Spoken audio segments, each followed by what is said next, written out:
c'est lancé là-bas.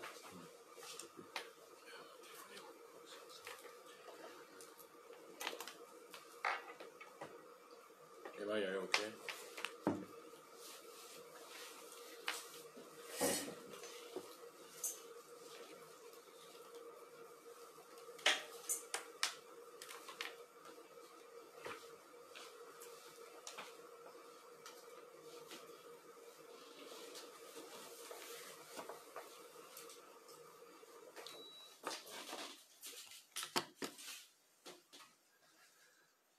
Mesdames et messieurs, bonjour. Dear followers, good afternoon. Président Christian Pendai Koka, bonjour. Bonjour, Serge. Emmanuel Mathieu. Ben, aujourd'hui, Président, nous sommes à notre 10e arrêt dans notre série intitulée « La politique n'est pas une comédie »,« Politique is not a comedy ». Et aujourd'hui, nous allons aborder certainement l'un des thèmes les plus graves. Aujourd'hui, ce sera concentration du pouvoir, manœuvre de diversion, stratégie de balkanisation, de cloisonnement, de division et d'exacerbation des particularismes. Concentration of power, exercises of diversions, strategies of balkanization, partitioning, division and exacerbation of particularism. Président, c'est un thème très très lourd. Absolument, oui. C'est intéressant, mais néanmoins intéressant. Mais avant d'entrer dans le vif du sujet, Président, comme la tradition, notre petite tradition le veut, nous allons aborder quelques questions d'actualité. La première question a trait à la création de l'École nationale d'administration locale. Oui. Une création récente de M. Biya. Qu'est-ce que ça vous inspire, cette création, Président? Écoutez, je voudrais d'abord m'excuser auprès des followers pour ce retard. C'est un grand signe de respect souvent quand la ponctualité, mais on a eu, comme il faut l'imaginer, des circonstances qui sont indépendantes de notre volonté ici. Coupure d'électricité, ainsi de suite, on attendait, voilà, qui nous excuse, on démarre avec une trentaine de minutes de retard, mais bon, voilà, on est au rendez-vous. Donc, je leur souhaite un bon week-end. Et d'ailleurs, je leur annonce que j'ai promis qu'on fait le bilan d'étape. Maintenant, je suis à l'opération survie, qu'on fait le bilan d'étape. Il faut retenir ça la semaine prochaine, c'est-à-dire samedi prochain, au lieu de faire cette émission, dans le politique is not a comedy, la politique n'est pas un théâtre, n'est-ce pas? On la consacrera plutôt à faire le bilan d'étape de survie. Je pense qu'ils ont hâte de la voir. Tout à fait, Président. Et en même temps que je leur dis une fois de plus merci pour avoir atteint le milestone de 1 million d'euros, voire l'avoir dépassé. Mais je pense qu'ils seront heureux, ils ont été heureux de voir les images. On fait tout pour essayer d'avoir un documentaire de tout ce que nos équipes ont pu couvrir. C'était ça, une instruction très précise de ma part, de leur dire, n'allez pas juste pour vous, allez également pour couvrir les coins les plus reculés du Cameroun, à ramener les images, parce que je pensais à eux, je pensais aux donateurs, à ceux qui sont dans ces pays depuis des années, qui n'ont pas vu l'arrière-pays, même à ceux qui vivent dans le sud du pays, qui ne savent pas comment, par exemple, les gens vivent dans le Grand Nord, qui ne sont plus au courant, qui ne savent pas. C'est comme ça qu'on développe tout le sens de l'appartenance. Et j'ai insisté auprès de mes équipes de couverture médiatique qui prennent des photos, parce que je voulais servir aux différents donateurs, n'est-ce pas, un documentaire spécial par rapport à tout cela. Donc, on est en train de travailler dessus et j'espère qu'ils auront, le moment venu, n'est-ce pas, comme souvenir aussi de cet épisode et de cette aventure qu'on vient de vivre ensemble et qu'on va poursuivre pendant quelques temps encore. De toute façon, je leur en donnerai les détails de la configuration, de comment on va, n'est-ce pas, continuer tout ça et peut-être faire une espèce d'atterrissage en douceur de cette aventure. En anglais, on dirait soft landing, n'est-ce pas? Voilà. Maintenant, pour venir à cette question, ils vont me comprendre. C'est-à-dire, Serge, je ne peux pas comprendre qu'on soit en train de dire, dans le cadre de l'autonomisation des régions, donner, au fond, aux régions les moyens d'être maîtres de leur destin. Donner aux régions, aux communautés, les moyens d'autonomisation, les moyens d'être maîtres de leur destin. Et l'une des choses par lesquelles tu détermines les capacités d'organisation, n'est-ce pas, de l'encadrement des régions, c'est l'éducation. La formation des administrateurs, par exemple, municipaux. La formation des pompiers municipaux. La formation des policiers municipaux. Or, M. Biya n'arrive pas à comprendre qu'on lui demande de laisser les régions tranquilles s'organiser. Laisser les gens sont des adultes, ils vont s'organiser. Mais il continue, il veut encore, lui de Yaoundé, décider des programmes, du contenu des écoles. Mais bientôt, vous allez apprendre qu'on forme à Yaoundé les policiers municipaux.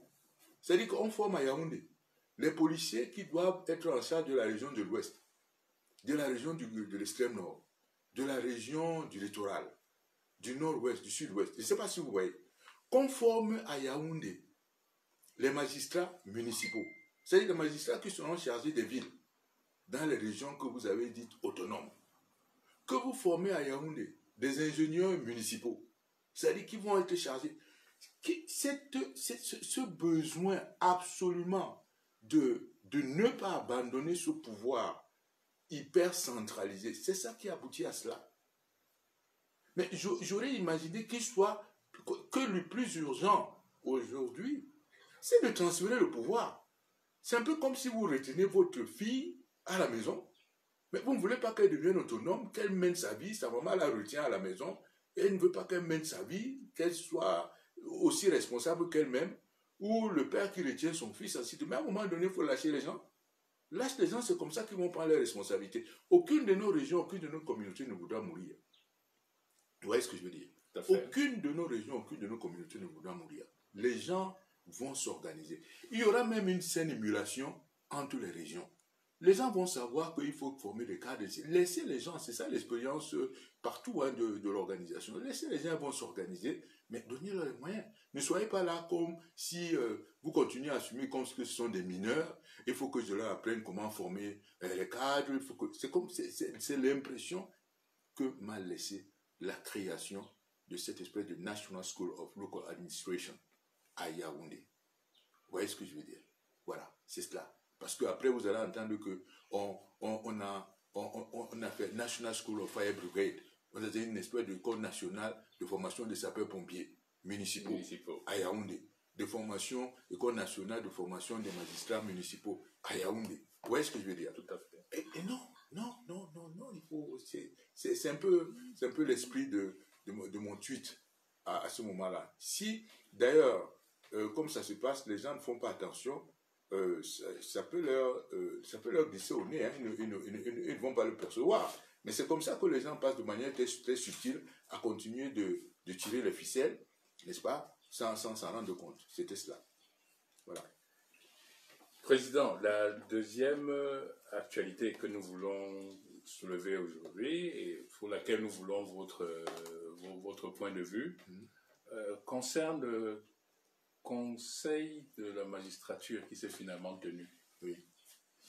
Qu'est-ce que vous pouvez dire par rapport à ça? Non, mais enfin, je vais dire, vraiment, là, je pense que les téléspectateurs eux-mêmes vont comprendre que ça fait pratiquement 3 ans que ce conseil ne s'est pas tenu. Et, voyez-vous, le plus marrant, c'est que vous avez fait aujourd'hui, on a fait, comme j'ai fait le tweet, j'ai dit que, mais, le fait qu'il se soit tenu, mais les gens ont célébré cela comme si on était en train de, comme si on avait fait un lancement réussi d'un vaisseau spatial sur la planète Mars. Comme si on avait fait un lancement réussi d'un vaisseau spatial sur la planète Mars. C'est quand même extraordinaire. Pour, en fait, un acte banal de gestion. Un acte banal de gestion, dans notre pays aujourd'hui, prend des allures n'est-ce pas, de lancement d'un engin spatial sur la planète Mars. Est-ce que on ne se rend pas compte, d'où d'ailleurs l'intitulé du thème? Ce sont des manœuvres de diversion, ce sont des manœuvres de distraction, ce sont des manœuvres qui nous amènent, n'est-ce pas, à ne plus nous occuper des vrais problèmes du Cameroun. Les vrais problèmes du Cameroun aujourd'hui, c'est la capacité de M.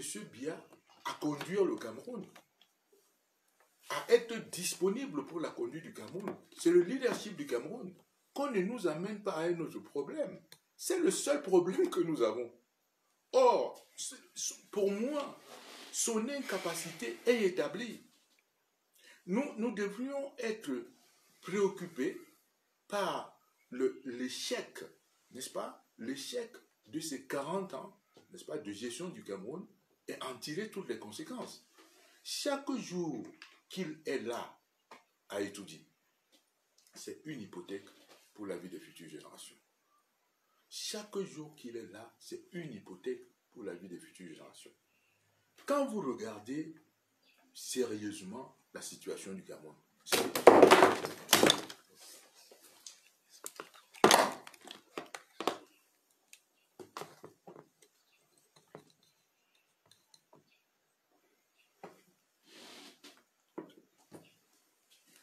je voudrais parler de l'état du Cameroun. L'état du Cameroun. Si on regarde la situation de l'état du Cameroun,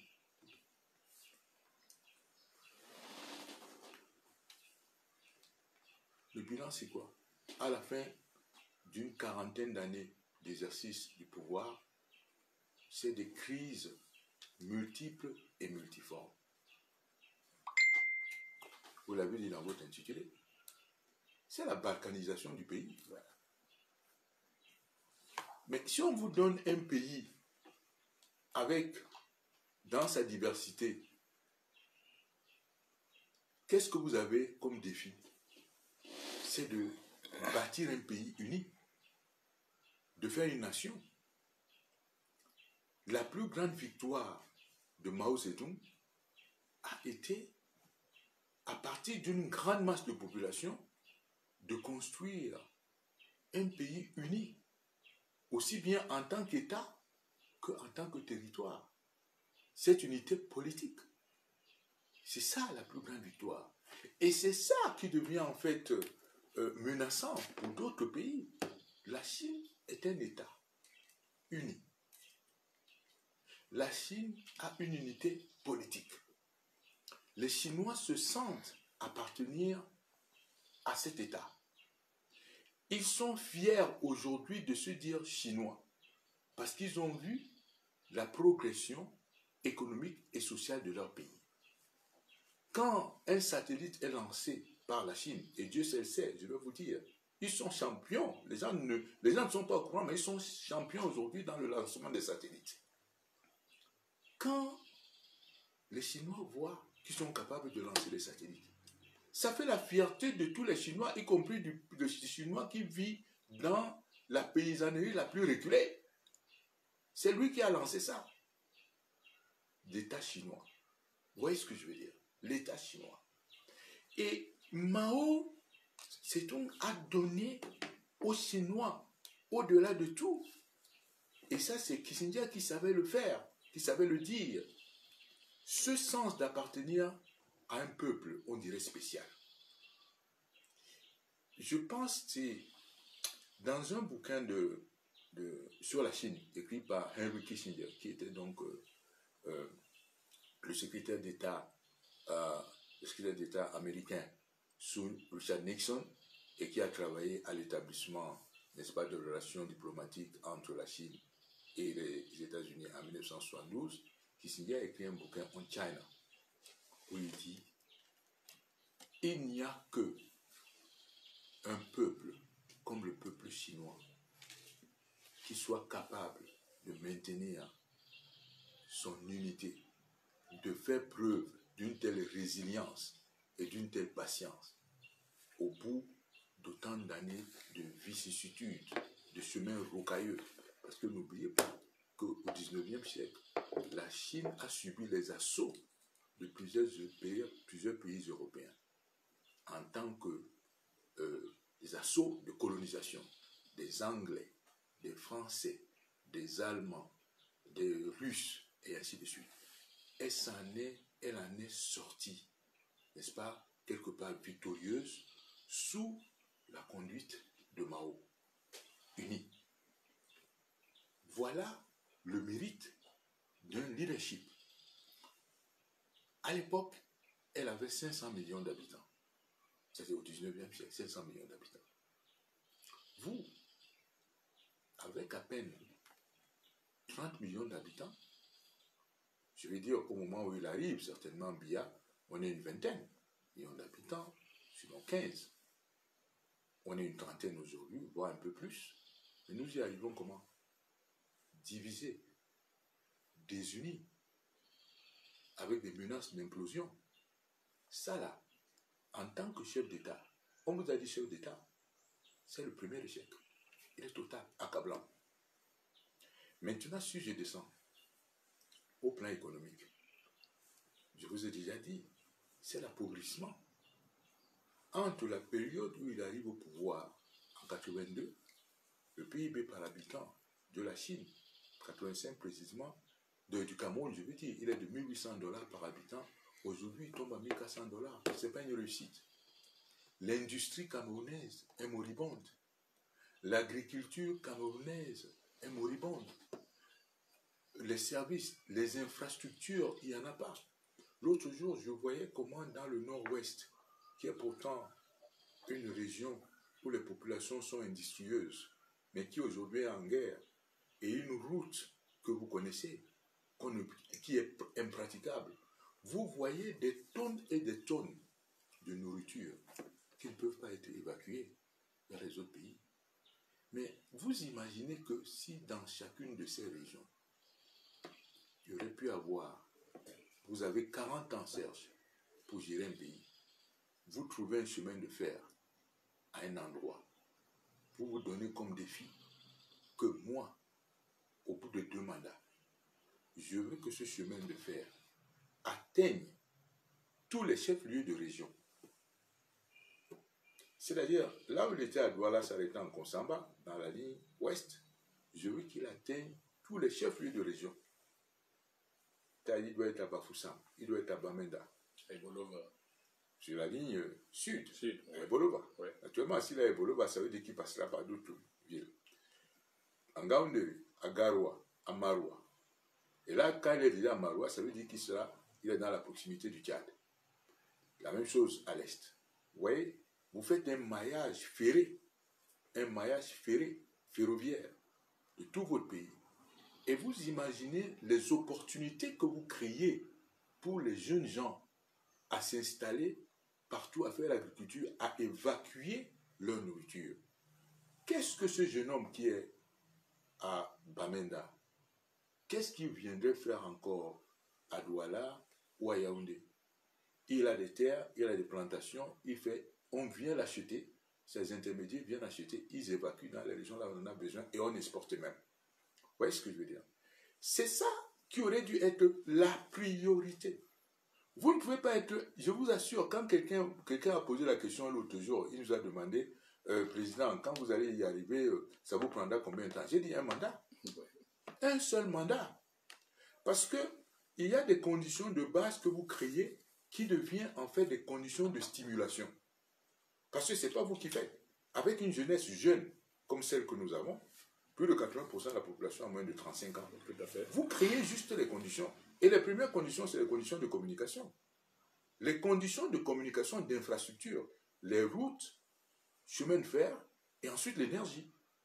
C'est ça que vous faites. Une fois que vous avez fait ça, mais je ne vais pas courir à la place d'un jeune homme qui a 20 ans. Il saura courir. Vous voyez ce que je veux dire?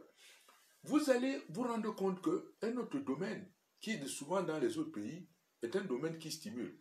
Les premiers, c'est le tourisme. Les premiers touristes dans n'importe quel pays développé, c'est d'abord les ressortissants du pays eux-mêmes. Les nationaux. Les nationaux. Au Canada, c'est les nationaux. Aux États-Unis, c'est les nationaux. Tout à fait. En Chine, aujourd'hui, c'est les nationaux qui parcourent n'est-ce pas, le territoire pour connaître. En France, c'est pareil. Et à ce moment-là, quand le tourisme, lui, il est là, c'est l'hébergement, c'est le système d'hébergement qui doit fonctionner, c'est la restauration qui doit fonctionner, c'est les services, d'autres services qui doivent fonctionner, genre réservation, transport, et ainsi de suite. Vous voyez, bon. Aujourd'hui, vous avez créé des conditions d'insécurité telles que, et d'infrastructures qui manquent telles que, n'est-ce pas, vous avez aujourd'hui un jeune homme de 30 ans, il vous dit, il n'a jamais été au Nord. Il ne connaît pas le Nord. C'est extraordinaire. Ça ne va pas. S'il y avait des infrastructures, ça n'a même rien à voir. Certains me parlent du pouvoir d'achat. Non, ça n'a rien à voir avec le pouvoir d'achat. Non. Vous, avec peu de moyens, vous prendriez le train pour aller au Nord. Vous savez qu'il y a des hôtels, vous savez qu'il y a tout là-bas. Il y a des hôtels de toutes les catégories. Tu vois, moi, je viens d'envoyer une mission dans toutes ces régions-là. Ils n'habitaient pas les hôtels 5 étoiles. La mission des gens qui couvraient les Ndilo, les Mathieu Youbi, et ainsi de suite, qui couvraient ces régions-là, ils n'étaient pas dans les palaces 5 étoiles pour distribuer le matériel médical. Mais ils étaient très heureux de voir ces paysages, de découvrir ces pays. C'était ça aussi un de mes objectifs. Je voulais les envoyer pour qu'ils prennent, c'est des zones que j'ai parcourues moi, bien plus jeune, quand je suis rentré au Cameroun, et je voulais qu'eux aussi, ils palpent du doigt cette réalité. Qu'ils voient, par exemple, à l'Agdo, les followers vont le voir, les images qu'ils ont faites, dans ce qu'ils appellent barrage de l'Agdo, un barrage où il y a du poisson, et ainsi de suite, qu'ils les voient, qu'ils aillent à Guider, qu'ils aillent à Maroua, qu'ils aillent à Mokolo, qu'ils voient, ils auront les images. Ça, c'est notre pays. Et il n'y a pas de raison que, si vous êtes si vous habitez à Bafoussam ou si vous habitez à Douala ou à Yaoundé, que vous n'ayez pas le plaisir d'aller faire du tourisme là-bas. C'est ça qui fait marcher l'activité. Le tourisme aussi, allez, fini. Fini pourquoi? Absence d'infrastructure, insécurité, ainsi de suite. Donc, après 40 ans, vous créez l'insécurité. Après 40 ans, c'est l'insécurité au Cameroun. Il n'y a pas d'unité, il n'y a pas de stabilité, il n'y a pas de sécurité. Alors, au plan social, c'est l'aggravation de la pauvreté, l'aggravation des inégalités, l'aggravation des injustices, n'est-ce pas? Pour quelqu'un qui proclamait en 90 que je voudrais qu'on se souvienne de moi comme du président qui aura apporté, n'est-ce pas, la prospérité et la démocratie à ses citoyens. C'est tout le contraire que nous vivons aujourd'hui. C'est la balkanisation, tout l'intitulé, les conflits armés, n'est-ce pas, le tribalisme, la haine d'autrui, tout ça s'est aggravé. C'est pas ce pays de fraternité entre les Camerounais, où ils ont tous en commun, ils pensent qu'ils appartiennent au même pays. C'est la rupture de confiance des citoyens dans l'État et dans ses dirigeants. Alors, quand vous parlez du Conseil supérieur de la magistrature, alors qu'il prend ses allures, vous entendez, Conseil supérieur de la magistrature. D'ailleurs, j'ai entendu le garde des Sceaux prévenir les gens que les gens doivent savoir dans quoi nous sommes. L'état de droit est en lambeaux. L'état de droit est en lambeaux. C'est une justice déshumanisée. Mais des justices déshumanisées, Serge. Mais c'est pas parce qu'on est incarcéré qu'on perd son statut d'être humain. Mais le but de l'incarcération n'est pas de vous faire perdre votre statut d'être humain. C'est d'autant que les gens ne sont même pas encore jugés. Les gens sont des prévenus. Ils ne sont pas jugés. Voilà. Mais vous les traitez, en fait, comme des sujets qui ont commis des crimes les plus atroces. Mais même les crimes qui sont atroces, on ne traite pas les gens de cette façon. Vous avez le cas de Ouazizi, qui est mort. Je vous rappelle le journaliste Ouazizi qui est décédé en prison. Le cas le plus récent de quelqu'un qui est décédé en prison avec les menottes. Les menottes à la main, oui. Les menottes à la main. On ne parle pas des gens, de nos amis qui sont détenus depuis des années sans procès équitable, que ce soit les Vamoulke, que ce soit Mamadou Mouta, que ce soit les Paul Chouta, que ce soit les Siwe, et ainsi de suite, sans procès équitable. Ça, c'est pas une justice. C'est pas une justice, tout cela. Et ne parlons donc pas de la corruption et de l'impunité, qui sont devenus la marque de commerce de la gouvernance de M. Biya. Avec la corruption et l'impunité, tout est complètement dévoyé. Parce que la corruption est devenue comme le détournement du pouvoir d'État à des fins personnelles. Et c'est ce que vous voyez en permanence. Les gens vous parlent des problèmes démographiques.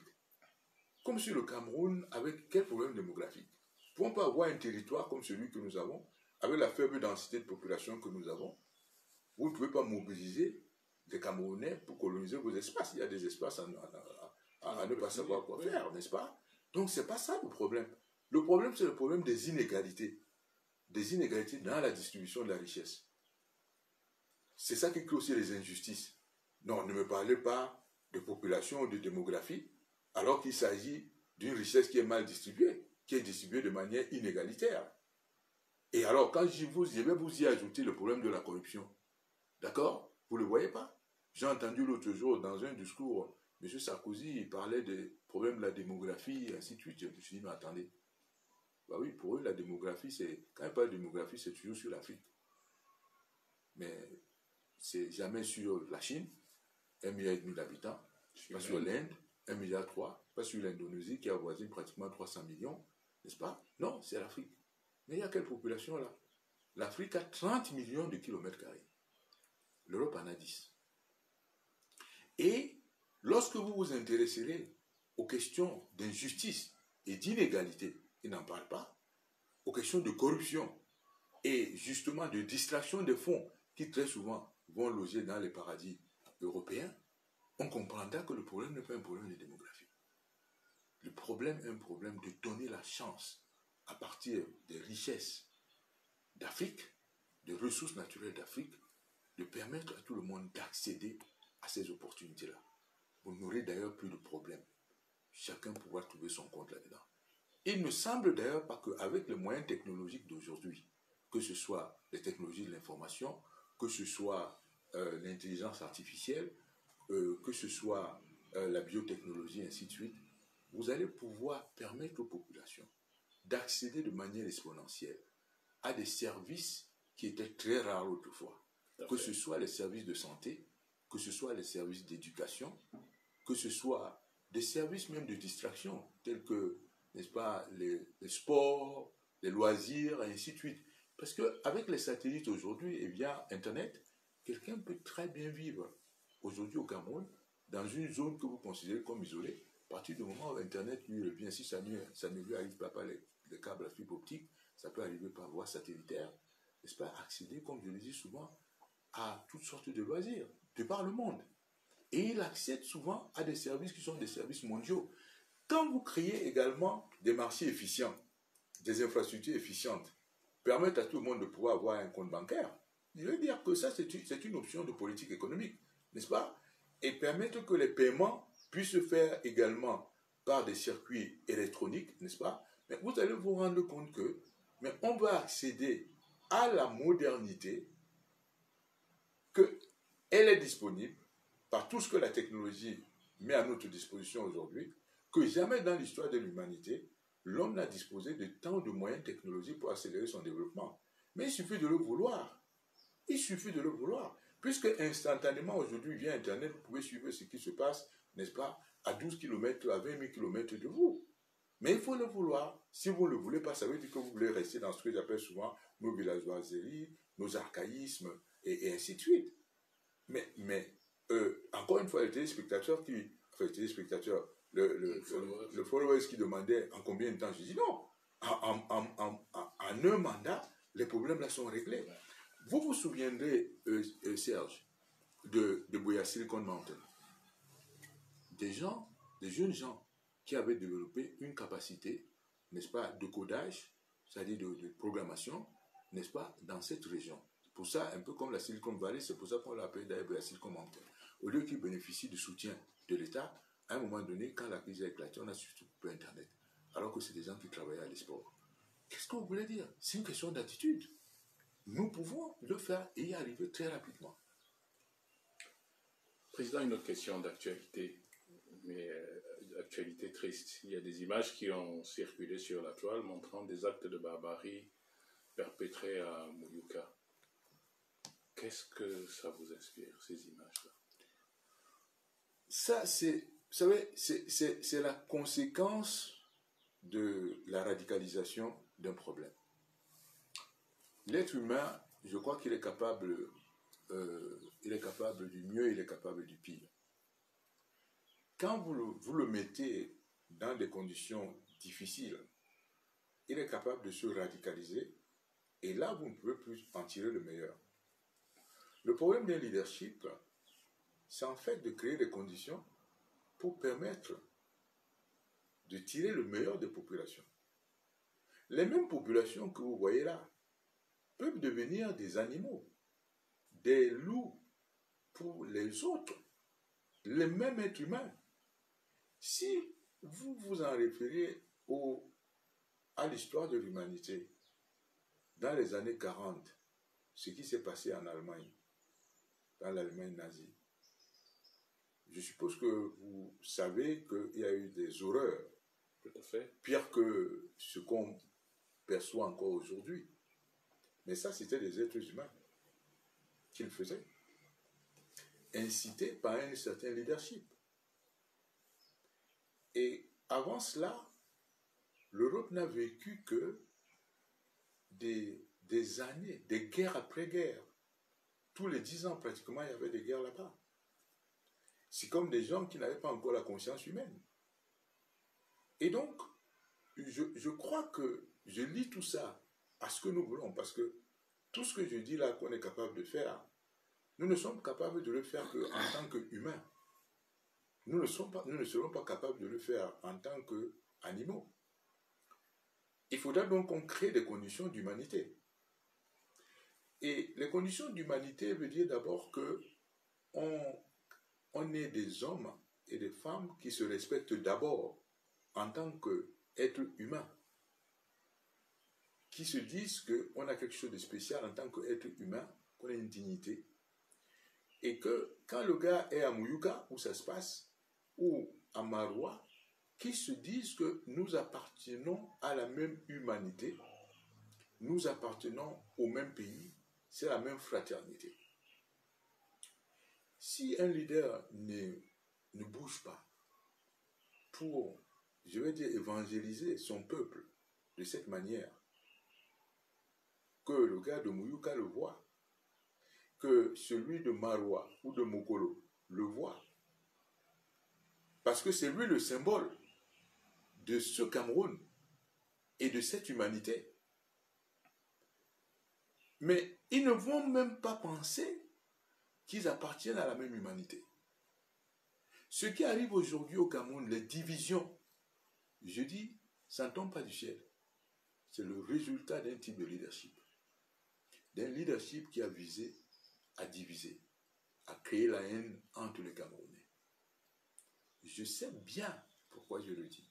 C'est très facile, si vous êtes sectaire dans votre esprit, de mettre le sectarisme, y compris à l'intérieur d'une famille.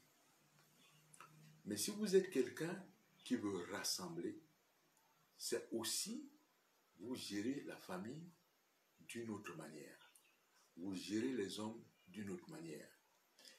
Chaque fois qu'il y a un facteur de division, vous l'identifiez et vous essayez de l'aplanir. Parce que vous pouvez facilement diviser. Vous savez, le cannibalisme se crée facilement. J'ai vu un jour un film de gens qui se sont retrouvés sur la cordillère des Andes. L'avion est tombé là-bas, il y a eu un crash, et ceux qui ont survécu, au bout d'un certain temps de famine, ont commencé à manger. C'était du cannibalisme. Comprenez ce que je veux dire? Donc, l'être humain, il y a des conditions que nous pouvons faire. Ça commence par nous ici, ça commence par un pays, une organisation, et ainsi de suite. Voilà pourquoi je relis toutes ces histoires à la gouvernance et au leadership de M. Biya. Je ne peux pas ne pas le faire. Parce que je vous ai souvent dit, leadership is the cause, everything else is the effect. The way you people, the way this leadership has planted the seeds of hatred among Cameroonians is the main cause of the kind of tragedy that we're living through now, that we're going through. If you are leading people in the spirit of brotherhood, fraternity, respect, kind of mutual respect of each other, you know, dignifying the people, letting them to know that they are human beings, they are, and with the sense of belonging, they're belonging to the same nation, you know. And sometimes ago, I told you about when this crisis broke out at the end of 2016. I wrote an article, and the introduction of the article was that whether you are in Marwa, wherever you are, be it in Marwa, be it in Garwa, be it in Gaoundéré, be it in Bafoussam, Douala, Yaoundé, if a Cameroonian is dying somewhere, don't ask for who the bell is ringing. The bell is ringing for you. That Cameroonian dying somewhere at that spot is a part of you. It's a part of you as Cameroonian, because you belong to the same body called Cameroon. And this kind of spirit should be instilled in the people, in our compatriots, but by the style of leadership. This is what they call the exercise of nation building. The fight to build a nation, so that we develop this sense of belonging to the same nation. So I will tell you that really don't be discouraged by what is happening, the kind of horror and the kind of atrocity that we are seeing today in the northwest and the southwest and even far north. And sometimes within our cities, they are not so much publicized, but they are also happening within the cities, in Yaoundé, in Douala, in Bafoussam, Garwa, and so on and so forth. But we need to get committed to fight against this kind of occurrences and to be committed, be engaged to build another nation, to build another country, a country of brotherhood, a country of fraternity, a country where all of us Cameroonians will develop a sense of belonging to the same nation, belonging to the same, father or motherland, whatever you want to call it, And I think wherever you see a Cameroonian, because today, sometimes what you are seeing in the main street of Yaoundé of Douala, you can see some kind of accident that the bodies are lying on the street. People are bypassing those bodies, dead bodies. I don't know what. People are bypassing them. You're talking about what's happening in Kumba and Muyuka the other day, and what about this kind of those kind of scenes that you can see here in the mainstream of Yaoundé of Douala? It's like people have lost their humanity. They have lost their humanity, and all of this is the result, is the outcome of a kind of awkward leadership that we're going through all over those 40 years. You understand what I mean? This is it. And we need to change it. And I think we need to keep the faith and believe that we're going to change it. It is on this note and on this faith that, I'm answering to this question. Okay. Mr. President, last question regarding actualité. La dernière question d'actualité. Elle se rapporte à une décision du gouvernement qui suspend les concessions qu'il avait accordées à des opérateurs économiques dans la vallée du Thème et qui suspend aussi des concessions qui avaient été accordées dans le Nkam. Qu'est-ce que ça vous inspire finalement? Peut-être qu'ils suivent notre émission, non? Peut-être qu'ils suivent notre programme. C'est d'abord ce que ça m'inspire. Parce que C'est le problème. J'espère qu'ils ont compris ce qu'on était en train de dire. Parce que ce n'était pas d'arrêter les concessions. C'était de créer les conditions pour que lorsqu'on donne une concession de terres agricoles, qu'elle soit bénéfique non seulement aux concessionnaires, mais également aux communautés et populations riveraines.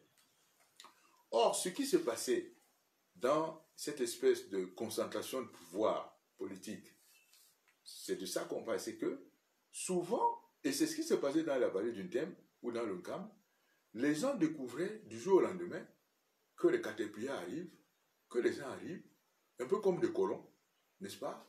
Avec les caterpillars, ils commencent à déboiser, et ainsi de suite, ils se demandent, mais ils viennent d'où? Donc, les populations même n'étaient pas impliquées dans le processus de discussion, n'étaient pas impliquées dans la société agro-industrielle qui allait se créer. Encore une fois, cette espèce de top-down, tout a été décidé de Yaoundé sur les espaces à concéder, les populations riveraines le découvrent, sur la durée de la concession, découvrent, sur le taux de loyer, ils ne sont même pas au courant, mais les retombées pour ces communautés riveraines et ces populations, ils ne sont pas concernés par cela. C'est ça qui s'est passé, que ce soit dans le sud-ouest, avec la firme américaine, en Diombe Penya dans le Mungo, à un moment donné dans la Haute-Sanaga, n'est-ce pas? Et là aujourd'hui, les gens le découvrent dans la vallée du Ntem. J'espère que, comme je vous disais, au niveau de la vallée du Ntem, les gens découvriront que ce n'est pas parce que M. Biya est originaire du Sud que ça change sa méthode de gouvernance. Parce qu'à un moment donné, comme je vous le dis, quand vous n'avez pas à cœur, quand vous n'avez pas cette empathie pour les populations, vous n'avez pas à cœur, votre système n'est pas conçu, son ADN n'est pas pour le développement des populations, mais pour votre propre bénéfice, vous vous comportez comme ça, y compris dans votre propre famille. Et c'est cela qui était en train d'arriver dans la vallée du Ntem. Mais heureusement que nous avons commencé à dénoncer cela et que les populations prenant conscience se réveillent. Et je voudrais inviter notamment les populations du Sud à se réveiller. Parce que comme je le dis, avec ce système, la preuve est là. 40 ans après, le Sud n'est pas plus développé que notre coin du Cameroun. Ça va de soi. Parce que le système, dans son design, dans son logiciel interne, les codes sources, n'est-ce pas, l'ADN, n'est pas conçu pour le développement. Le système, dans ses codes sources, son logiciel interne, est conçu pour l'enrichissement de quelques-uns, mais au détriment des populations. C'est pour ça que nous voulons inverser le système, de manière que, comme vous pouvez le voir, les gens prennent leur vie en main, prennent le pouvoir sur leur propre vie. C'est toute la logique de ce que nous ne demandons pas autre chose. Nous ne demandons pas autre chose. Nous demandons que les gens prennent le pouvoir sur leur propre vie. Et la manière de le faire, le cœur du système, c'est les élections. Des élections à travers un système vraiment fiable, crédible. C'est tout ce que nous demandons. Il faut qu'on change cela. Et nous ne le demandons pas pour nous. Ce n'est pas pour nous. Ce n'est pas pour nous. Nous le demandons parce que nous savons que lorsque on est en train de les enfariner, là aujourd'hui, je parle des populations au sud, on est en train de les enfariner pour rien, comme les populations au nord. Je vous ai dit, par rapport à l'élite du nord, que ce qu'elles faisaient là comme réclamation dans les mémorandums, c'était pour des intérêts personnels. N'est-ce pas? Les gens demandaient plus de sous-préfets, plus de préfets, plus de généraux, plus de ministres. Ça n'avait rien à voir avec les populations. Le jour où nous créons un système tel que Serge, Hippolyte, Emmanuel sont en compétition électorale, chacun avec son programme. Mais si j'ai lu le programme, dit que ok, moi j'ai choisi le programme de Serge, très bien. Au bout de 5 ans, je vois qu'il n'a pas tenu ses engagements, on s'en débarrasse. Il faut donc, et on teste peut-être Hippolyte en disant, mais tiens, c'est peut-être Jonker qui nous avait fait une bonne proposition. Ce que Serge Nyonga est venu nous dire là, il est venu nous tromper. De toute façon, comme on aura mis en place le système même de vérification des comptes, n'est-ce pas? On verra même comment vous allez gérer tout ça et puis ça ira un peu mieux.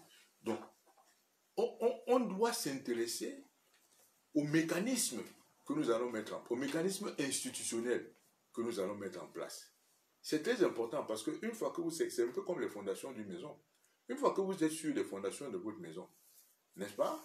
Mais même si le père n'est pas là, n'est pas là, il passe. Mais les enfants vont voir que les fondations de la maison sont là et voici les plans qui étaient prévus. Et ils vont simplement monter les murs à partir de ces fondations. Donc, il faut qu'on s'intéresse énormément aux fondations. C'est ce qu'ils appellent les fondations institutionnelles. Mais les gens n'ont pas l'air de comprendre. Ils nous font, n'est-ce pas, ils veulent qu'on continue ce système comme cela. On va continuer un système comme cela alors que les fondations institutionnelles ne sont pas solides. Voilà pourquoi on se bat. Et certaines personnes nous disaient, oui, il faut tourner la page. Tu tournes la page alors que les fondations ne sont pas bonnes. Tu veux bâtir une maison alors que les fondations ne sont pas bonnes. Vous ne pouvez pas tourner la page. Je préfère m'assurer que les fondations de mon édifice sont solides, capables de supporter le temps, les vicissitudes du temps, et ainsi de suite. Au moins, quand c'est fait là, on va partir, parce que chacun de nous partira. Mais chacun de nous doit partir en ayant à cœur que nous avons mis le pays sur des fondations solides, à l'épreuve du temps, à l'épreuve des vicissitudes du temps. C'est de ça qu'il s'agit. Voilà pourquoi nous insistons sur les institutions solides. Et au cœur de ces institutions, le processus électoral. Concentration du pouvoir, manœuvre de diversion, stratégie de balkanisation, de cloisonnement, de division et d'exacerbation des particularismes. C'est le cœur de notre entretien d'aujourd'hui. Nous avons déjà reçu beaucoup de questions, Président. D'accord, je pense qu'on va aller avec les questions parce que j'ai même abordé le thème principal. Tout à fait. Au moment où je vous parlais, tout à fait. Je l'ai abordé pas mal sur la question de manœuvres de diversion, de balkanisation, de cloisonnement, de division et même des exacerbations des particularismes, c'est-à-dire de division entre nous, n'est-ce pas? Donc je crois que c'est bien qu'on attaque directement avec les questions. Avec les questions, oui. La première question est dit, qu'est-ce qui peut expliquer la méfiance, la suspicion et les préjugés entre les Camerounais, voire le repli identitaire? Ça c'est bien parce que ça aussi c'est quelque chose qu'on cultive. Mais ça, la confiance se cultive. Si nous sommes ensemble, je ne fais que poser des actes qui vous rendent méfiants. Mais les actes de ce gouvernement, vous voyez comment les Anglais sont affables avec leurs policiers, les Anglais. Parce qu'ils savent que le policier est là pour les protéger. Vous ici, dès que vous voyez un policier, vous dites ça va dire attends, vous êtes déjà sur vos gardes. Parce que vous savez que, en fait, il va vous poser un piège s'il ne veut pas vous demander quelque chose. Donc, la rupture, au lieu de la confiance, ce qui naît entre le policier et le Camerounais, c'est la méfiance. Mais même nos animaux domestiques se comportent en tant que tels. Lorsque nos chiens se rendent compte que dès que vous arrivez, c'est pour recevoir un coup de pied, mais vous allez bien voir, dès qu'il vous voit, il fuit. Mais moi, vous avez vu ici, dès que mon chien me voit, il vient vers moi. Parce qu'il sait qu'il ne va pas recevoir un coup de pied. Il va probablement recevoir une caresse. Vous voyez, c'est aussi simple que cela. Et ce que vous voyez là chez nous de méfiance là, c'est-à-dire que les gens se sont rendus compte que cet État, ces dirigeants qui auraient dû être là pour les protéger, pour veiller à la préservation de leurs intérêts, c'est tout le contraire. Ils sont là pour les spolier. Vous ne pouvez pas, je rencontre suffisamment de jeunes, mais je peux vous assurer que c'est la désolation. Une jeune fille qui a 2 enfants, à peine 30 ans, avec un homme ou sans homme, est dans le désespoir total. Son compagnon n'a pas de boulot, s'il est encore présent, parce qu'il a eu des moments où le compagnon même est tellement découragé par la situation, qu'il fuit simplement ses responsabilités. Même ses responsabilités, il ne peut plus les assumer. Il disparaît. La jeune fille reste là avec 2 gamins. Mais elle est dans le stress et l'angoisse permanente. Quand ils décrivent le Cameroun, ils vous parlent simplement de jungle. Je les entends. Ils vous parlent de jungle. Ça veut donc dire quoi? Mais quand vous marchez dans la jungle, vous êtes dans un environnement de méfiance. Vous vous méfiez de tout. À tout moment peut surgir, n'est-ce pas, du bosquet, n'est-ce pas, un serpent, un lion et tout ce que vous imaginez. C'est comme ça qu'ils font, c'est la description qu'ils font du Cameroun aujourd'hui, une jungle. Vous n'allez pas me dire qu'une jungle, c'est un environnement de confiance, c'est un environnement de sérénité. Au contraire, quand vous marchez dans une jungle, vous êtes aux aguets, vous êtes méfiant. C'est ça, cet environnement de méfiance. Mais on peut également construire un autre environnement qui devient un environnement de confiance. Parce que vous vous dites que les enfants sont là, on a créé un environnement tel qu'ils pourront aller à l'école. Quels que soient les aléas de la vie, ils iront à l'école. Peut-être que le père n'est pas là, ils iront à l'école. Peut-être qu'il a une incapacité, peut-être que la maman a une incapacité, les enfants iront à l'école. Vous voyez comment le stress même baisse. Mais vous êtes dans un environnement où, sur tous les plans, vous êtes stressé. Sur tous les plans. Vous sortez de l'école, rien ne vous garantit un emploi. Vous vivez dans un environnement où les quelques ressources que nous avons, vous apprenez qu'il y a des individus qui sont en train de les détourner. Ils les détournent à leur propre profit. Lorsqu'on vous dit que vous êtes juge pour dire le droit, en fait, vous en faites un poste de péage. Ce n'est plus le droit qui y est dit, mais c'est vraiment le non-droit qui y est dit. La justice perd ses vertus. Ce n'est plus la justice de la vertu, mais c'est la justice de tous les travers. Vous voyez?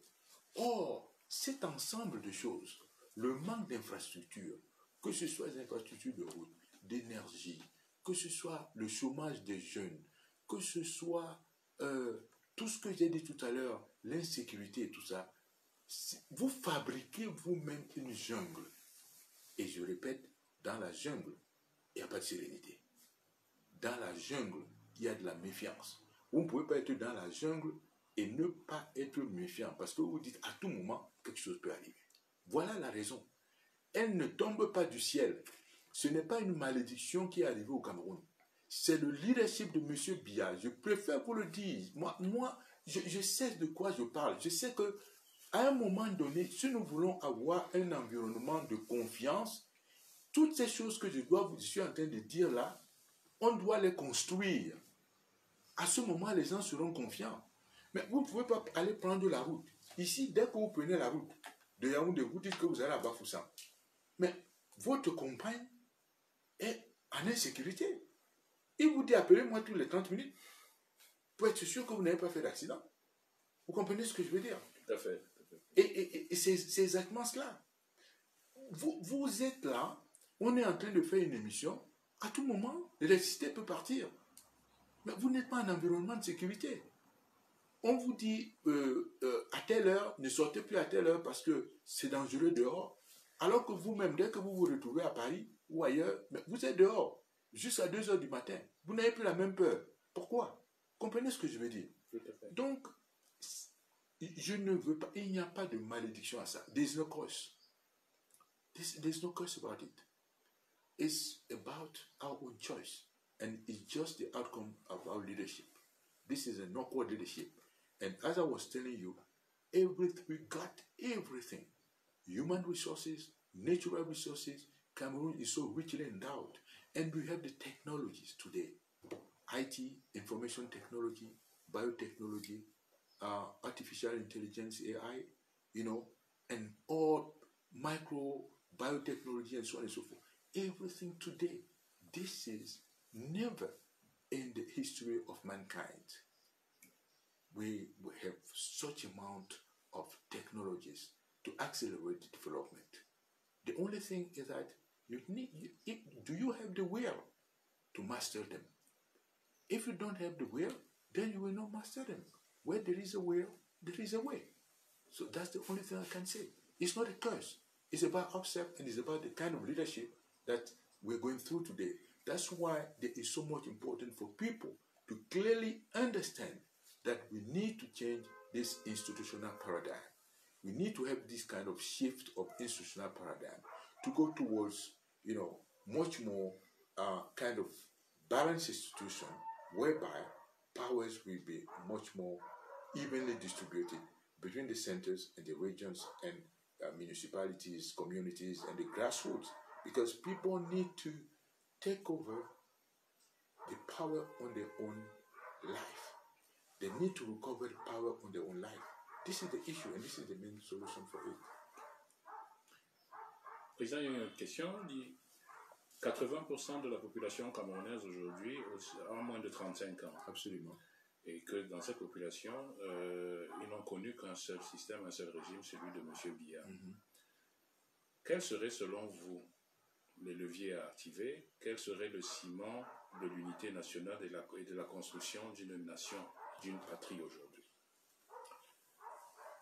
Je pense que, comme je vous l'ai dit, d'abord par la pratique. Par la pratique, ça veut dire quoi? Ça veut dire que j'espère que le leader de demain, celui qui sera à la tête du pays demain, et les différents dirigeants ne vont pas s'occuper des populations.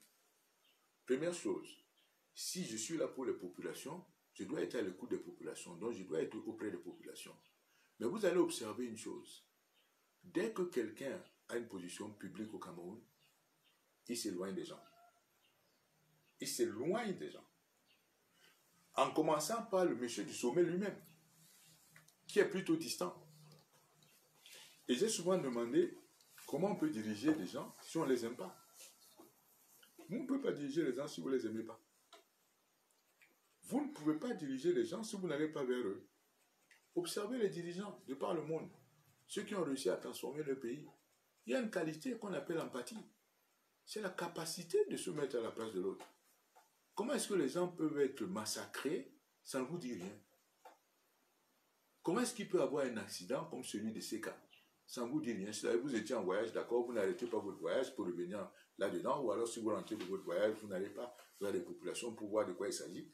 Vous avez des soldats qui meurent au fond, vous ne leur rendez pas visite. Il y a une façon de diriger qui fait que, n'est-ce pas, d'abord, on se dit, n'est-ce pas, vous dirigez pour les gens, vous ne dirigez pas pour votre propre bénéfice. Vous recouvrez Bakassi, vous n'allez pas voir les populations de Bakassi, mais ça vous intéresse bien de distribuer les blocs pétroliers de Bakassi. Comprenez ce que je veux dire? Ça, c'est la première chose. La deuxième chose, quand les gens se brassent, ils se découvrent entre eux. Quand ils se brassent, ils se découvrent entre eux. Qu'est-ce que nous allons faire? C'est de créer des moyens de communication qui permettront aux gens de mieux se brasser. Voilà Hippolyte qui est ici là. Il n'a pas encore été au nord. Le vieux monsieur-ci. Il n'a pas encore été au nord. À son âge, plus de 30 ans, il n'a pas été au nord. Mais vous imaginez que quand on lui parlait des gens du nord, là, c'est comme si on lui parlait des pays d'en haut. Vous comprenez? C'est comme si on lui parlait des pays d'en haut. S'il lui avait été donné la possibilité de voyager, d'aller à Ngambéré, d'aller à Garoua, d'aller à Maroua, d'aller à Guidère, d'aller à Mokolo, d'aller à Kouchéri, n'est-ce pas? Mais il aurait une autre attitude vis-à-vis des gens là-bas. C'est là plus comme des êtres inconnus. Comment vous voulez qu'ils développent même le sens de la fraternité avec les gens? Il faut qu'ils fassent une sorte d'exercice de sublimation théorique pour essayer d'imaginer que quelqu'un qui est là-bas, un Kotoko là-bas, n'est-ce pas, est son frère. Non, it does not feel it. But no, then we need to create these facilities to enable the young people, to really crisscross the country so that they can discover, each other's. This is the way you are doing to build unity. C'est pour ça que dans la plupart des pays que vous voyez, les pays vastes là, les gens sont d'abord assurés qu'ils vont construire un chemin de fer qui fait le pays. Les routes traversent le pays. Rien que ça, ça suffit. Peut-être que d'ailleurs, Djonke va partir là-bas, lui, il va seulement épouser une fille de Bokolo. Il ne va plus vouloir revenir ici. Vous voyez ce que je veux dire? Et là, Et c'est comme ça que vous commencez à faire une pâte qui a déjà une pâte qui fait l'unité du pays. Il n'y a plus de différence. Il y a métissage, il y a melting pot, il y a brassage. Et voilà ce que ça donne. Il n'y a pas de secret. Et on aura beaucoup de mal à diviser les gens quand vous avez bâti cette espèce d'environnement. Et croyez-moi, ça n'a rien à voir avec ce que nous disons souvent dans le fait de donner le pouvoir aux gens. Pourquoi? Parce que vous n'avez pas divisé le pays en donnant le pouvoir aux gens. Les gens circulent librement. Sauf que, lorsque Hippolyte décide d'aller s'installer à l'extrême nord, il amène toutes ses compétences au service du développement de l'extrême nord. Et les gens se rendent compte que oui, il n'y a plus de division. De la même manière que le monsieur qui était originellement de l'extrême nord, de la troisième génération, installé à Bafoussam, mais il est aussi en train de développer Bafoussam. On ne lui rappelle pas à Bafoussam que tu viens de tel endroit. Et comme on ne va pas rappeler à Hippolyte, à Marois, qui vient de tel endroit, parce qu'il va se confondre avec la région. N'est-ce pas? C'est de ça qu'il s'agit. Il faut que nous ayons cette vision claire dans notre esprit pour comprendre qu'il y a une unité, une cohérence dans ce que nous disons. Les gens, lorsque quelqu'un dira, mais je viens avec un investissement, mais cet investissement, ce n'est pas un investissement étranger. D'abord, les investisseurs vont être d'abord les investisseurs internes. Je viens avec mes moyens pour faire, n'est-ce pas, un hôtel à Marois. Mais je viens peut-être du sud et ainsi de suite. C'est ça que ça va faire. Et les gens vont s'apprécier mieux. Et le discours continuera à être cela.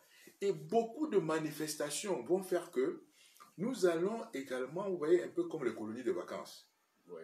Mais les jeunes gens partiront de là-bas pour aller en colonie de vacances. Là-bas, les correspondances, vous avez tous les moyens aujourd'hui d'Internet pour que les jeunes gens se correspondent entre eux, envoient leurs photos, discutent, ainsi de suite. Et pendant les vacances, allez, les gens vont créer des moyens de vacances pour que les gens aillent à gauche à droite. C'est comme ça que ça va se passer. Il faut créer ce que vous n'avez pas créé à travers les infrastructures. Et ça va permettre ce melting pot et ce brassage de se faire. Et vous allez développer ce sentiment vraiment du drapeau camerounais. Du drapeau camerounais, un peu comme les Yankees sont fiers de leur drapeau. Un de toi, ils plantent leur drapeau. Peut-être que ce drapeau va être le drapeau camerounais qui symbolise cette unité-là. Il y a une autre question, Président. Ils disent, que valent dans un système de centralisation du pouvoir comme celui de Yaoundé les chefferies traditionnelles? C'est assez, justement, parce que, vous savez, j'ai l'habitude de dire que c'est vraiment une bonne question parce que nous sommes là un peu dans une sorte de confusion entre les systèmes féodaux et les systèmes modernes, c'est-à-dire la République.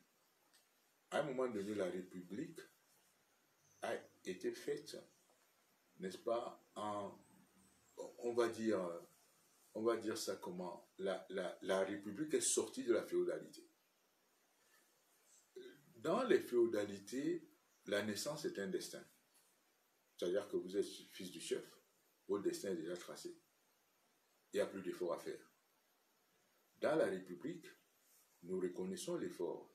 Nous reconnaissons le fait que vous pouvez changer de classe sociale par votre propre effort. Mais dans la perception féodale, il y a une sorte de résignation et Serge qui fait que si votre père avait des castes, si votre père était forgeron, vous serez forgeron. Et vos enfants seront également forgerons. C'est la caste de forgerons. Ils ne peuvent pas changer de destin. C'est pour ça qu'on dit la naissance est un destin. Du moment où vous êtes dans une république, donc vous avez autre chose. Le système doit être... Vous pouvez changer de vie. Vous pouvez choisir un autre mode de vie. Alors, vous voyez bien que le système de M. Biya, le régime de M. Biya, ne pouvait pas durer 40 ans sans la complicité de toutes ces catégories, y compris les chefferies traditionnelles.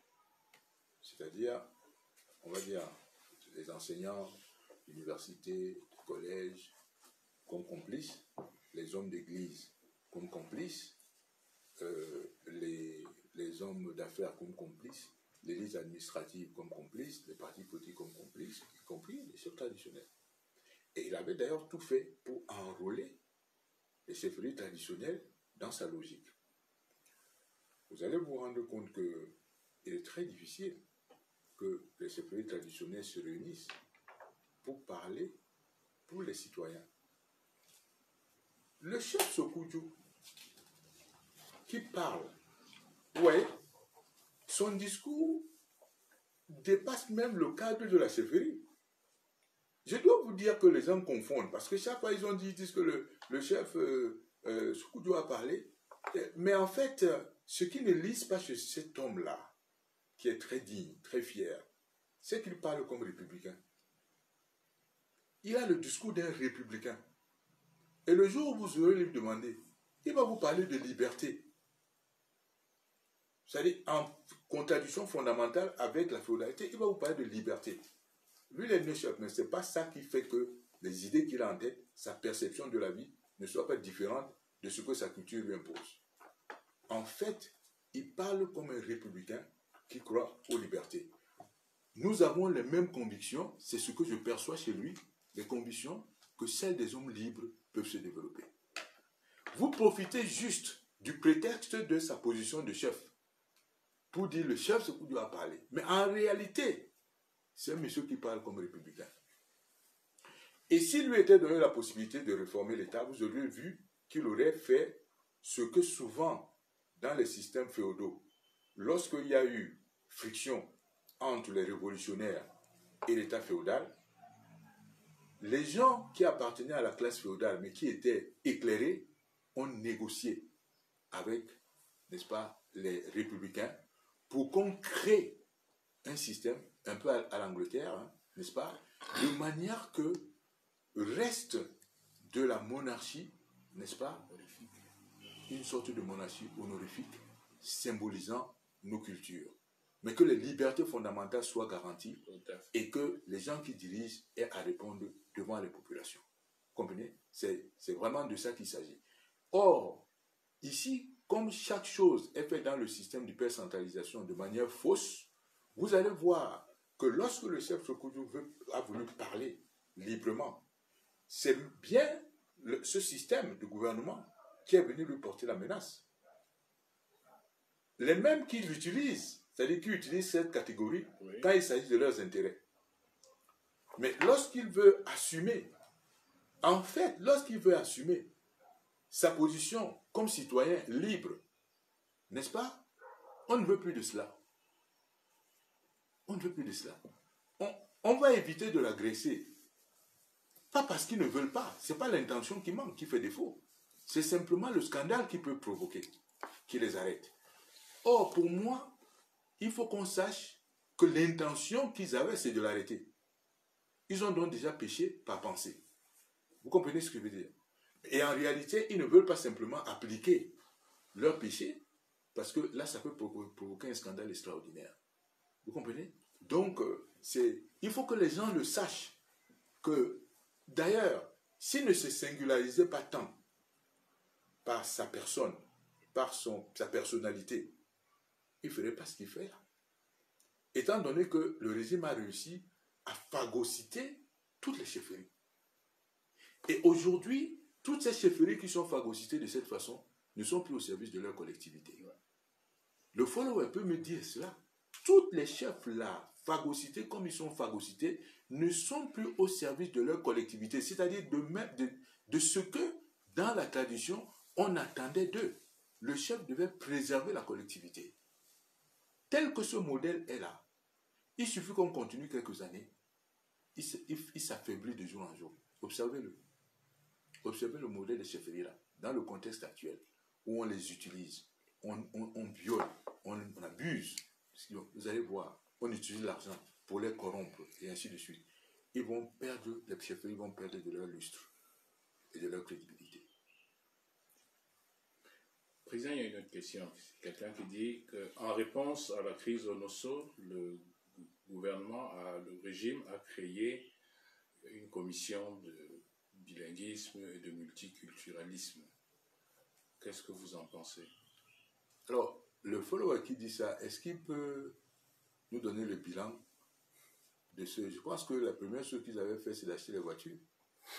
Ils ont acheté les voitures.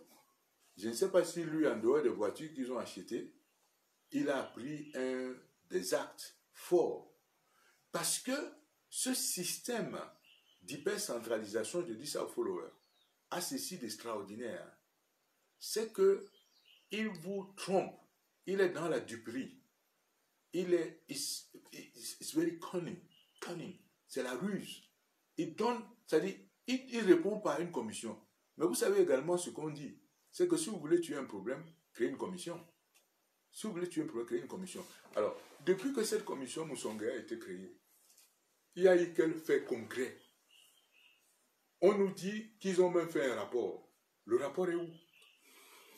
Nous voulons un système vraiment clair dans la transparence, où on débat des sujets, on les discute ouvertement, on en discute à l'Assemblée. Nous avons tous les moyens aujourd'hui, Internet, pour que le débat soit public, qu'on recueille les avis de tout le monde, que les gens aient non seulement l'impression, mais qu'ils participent effectivement au débat. Vous ne voyez pas ça. Quelle est l'autre initiative de la commission Moussonga dont vous avez entendu parler au bout de 3 ans d'existence? Mais aucune. Mais c'est même extraordinaire. Le follower qui fait bien de soulever cette question. Qu'est-ce que la commission Moussonga a fait depuis qu'elle est créée, depuis 3 ans et demi? Qu'est-ce qu'elle a fait? Quels sont ces faits? À un moment donné, un tour du pays, on dit qu'ils ont fait un rapport, on est au courant de rien, et depuis qu'ils sont là, qu'est-ce qu'ils font? Vous n'en savez rien.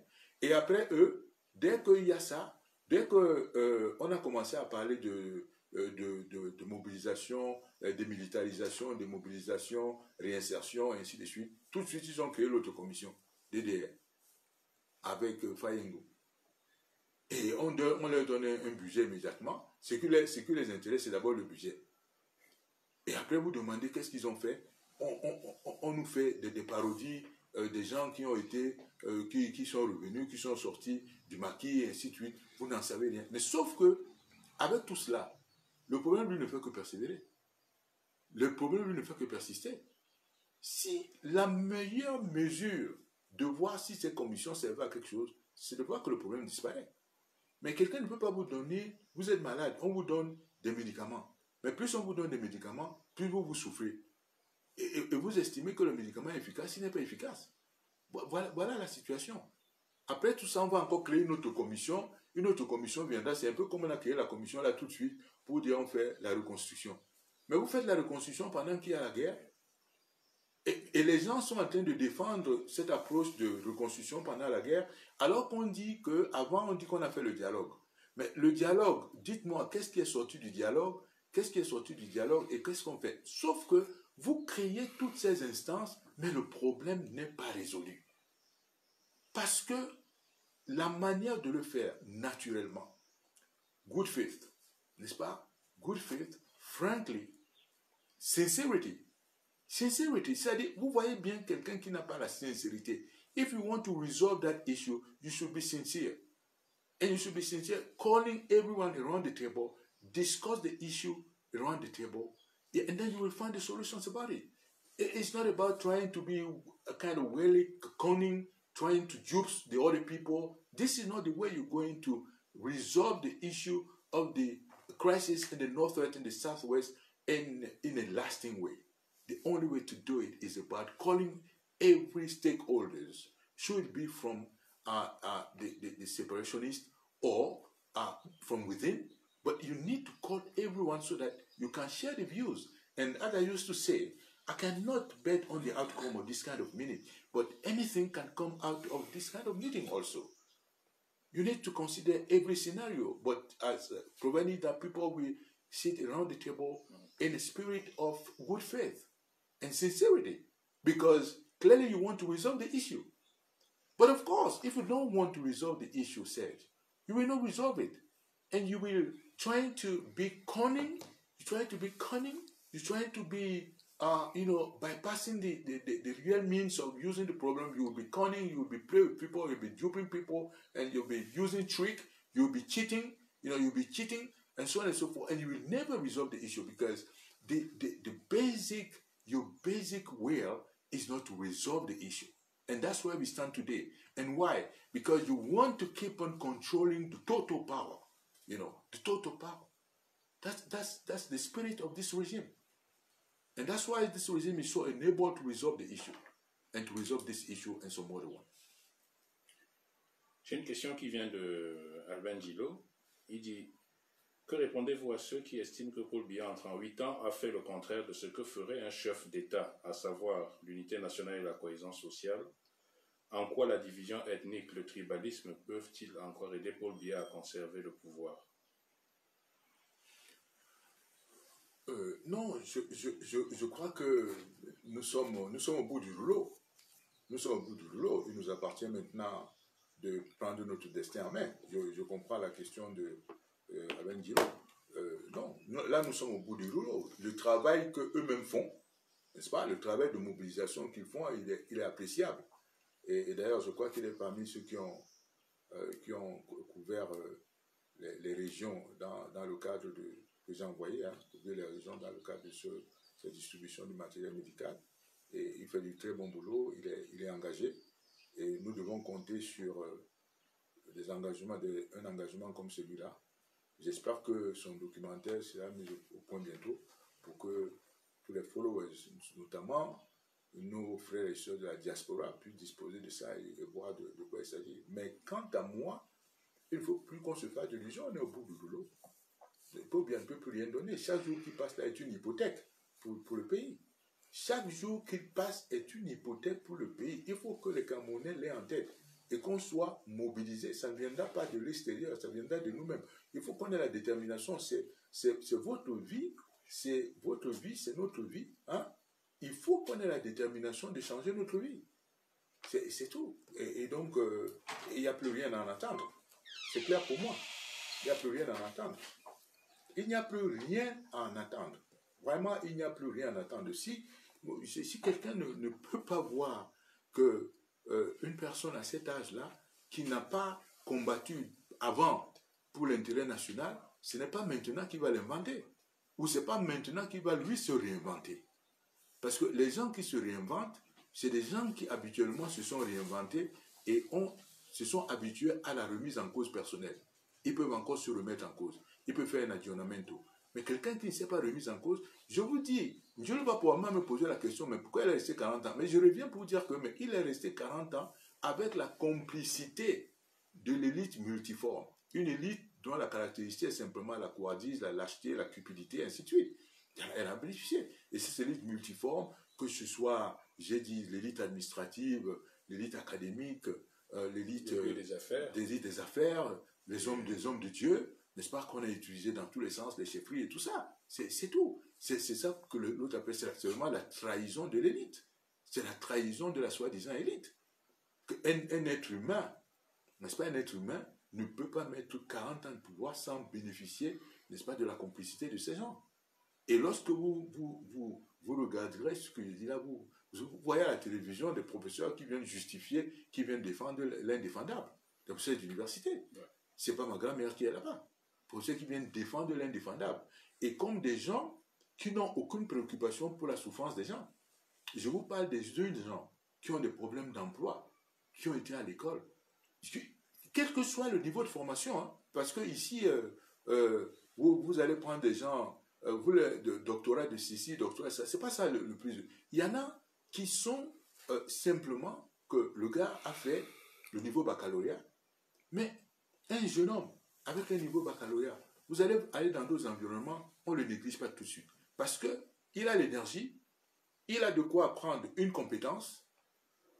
On parle de ce niveau pour lui donner une compétence, c'est ce que j'appelle skills, n'est-ce pas, skills, pour qu'il soit productif. Mais chez nous ici, tous les gens sont improductifs, inutiles, de 15 ans jusqu'à 60 ans.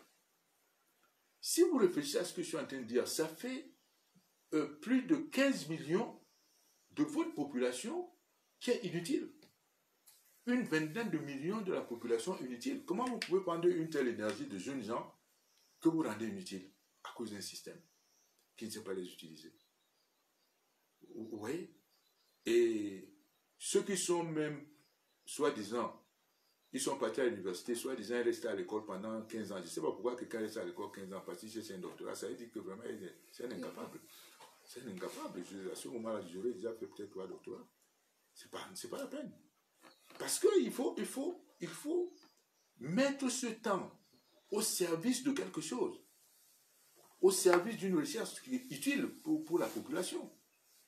Mais le système vous fait perdre le temps comme si l'école devenait une finalité. Vous voyez ce que je veux dire? C'est-à-dire comme si passer le temps à l'école devenait une finalité. Non, l'école était censée libérer les gens.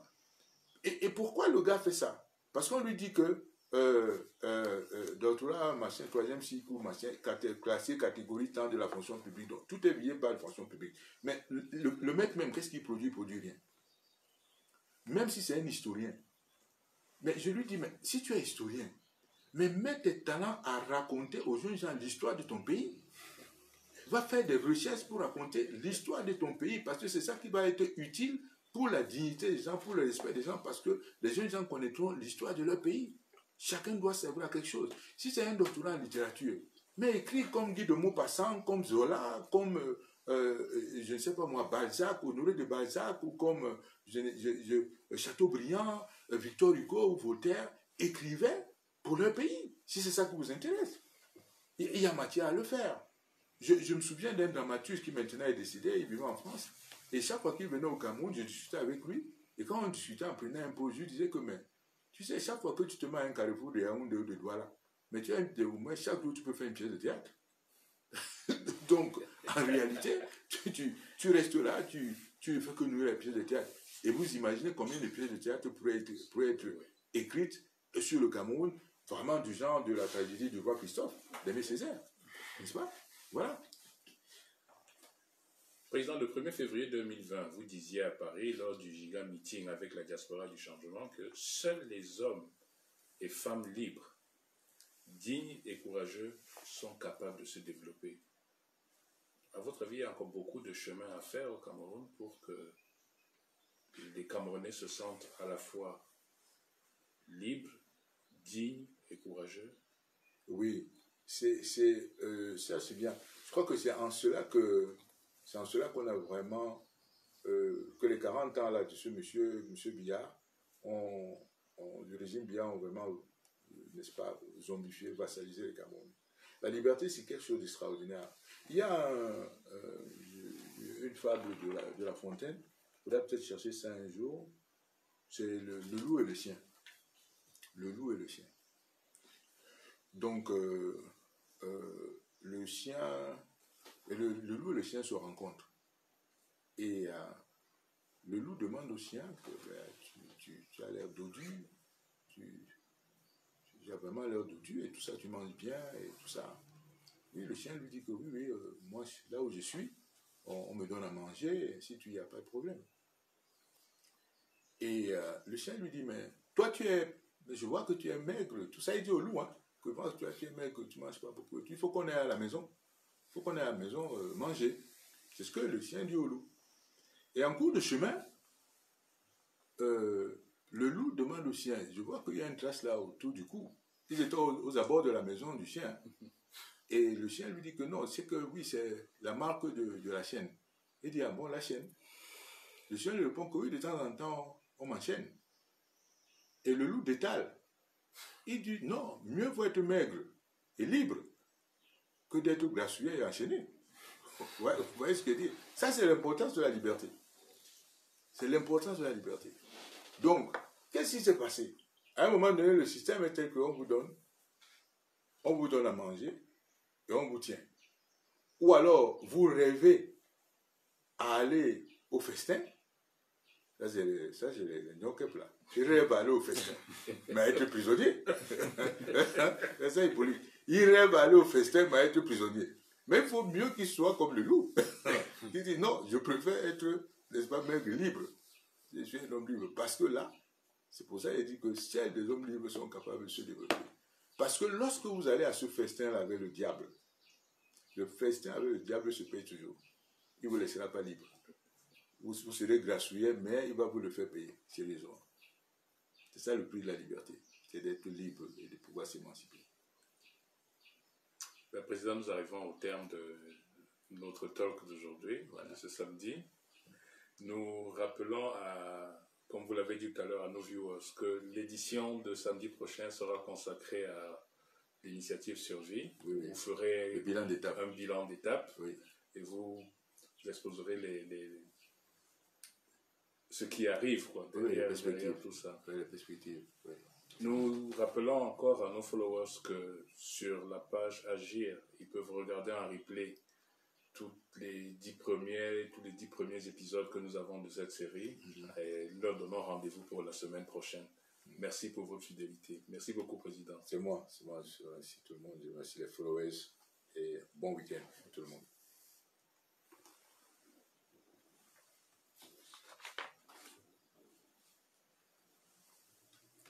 Le loup et le chien.